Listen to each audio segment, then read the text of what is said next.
Hey guys, how's it going? My name is Adam. Today I'm going to show you how to create Google Pay account. So first of all, go ahead to your go ahead to your browser. And if you want or add or use account in the Google Play Store, which is on Android, if you haven't already set up a Google account and open on your devices setting app, then tap account and tap add account Google, and then follow the instructions to add your account, and if needed, repeat steps to add multiple accounts.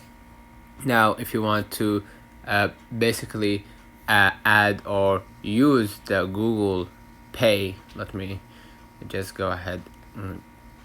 No, Google Pay, right? Google Pay account, and basically you're going to be able to see exact steps on how it's done. Download the Google Pay on phones running Android versions 6 plus, and then enter your phone number, sign in with your Google account, and then follow the instructions to secure your Google Pay app and add the bank account. You can also add a debit or credit card, fix problems, verifying your phone number. So basically that's it. Let me know in the comments if this video helped you. Don't forget to like and subscribe, turn on the notification bell to receive every video we upload. Thank you for watching, and we will definitely see you in the next one.